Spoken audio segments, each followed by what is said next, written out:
আরে ফাহিম, যাই হয়ে যায় আমাকে সুই যেন না দেয়। আরে দাদিমা, আমি কি করে বলবো? এটা তো ডক্টরই বলতে পারবে। দাদিমা নামো, আমরা হসপিটাল চলে এসেছি। আমাকে আবার সুই দিবে না তো? আরে দাদি, তুমি শুধু শুধু চিন্তা করতেছো, নামো, আমি তো আছি। এদিকে আসো। আরে বেটি, ডক্টর সাহেব কোথায়? এই তো এখনই চলে আসবে। সবাই এক এক করে নিজেদের সমস্যার কথা বলো। হ্যাঁ দাদি, তোমার সমস্যার কথা বলো। আপনার কি সমস্যা হয়েছে? আরে ওনাকে অনেক ওষুধ দিয়েছি, কিন্তু কোনোভাবে ওনার জ্বর ভালো হচ্ছে না। আরে তাহলে তো ওনাকে সুই দিতে হবে। আরে না ডক্টর সাহেব, আপনি অন্য কোনো উপায় বের করেন। তাহলে তো আপনার অনেক টাকা লাগবে, আর এত তাড়াতাড়ি সুস্থ হবে না। তাহলে ডক্টর সাহেব, আপনি ওনাকে শুইয়ে দিয়ে দেন। হ্যাঁ দাঁড়াও, আমি বিষয়টা দেখতেছি। এই নার্স, তোমরা এই দাদিজিকে ধরো।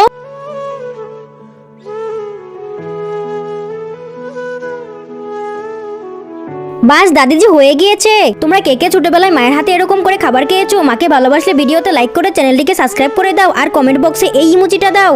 এই হারামজাদা, আমি আর কখনোই তোর হসপিটালে আসবো না।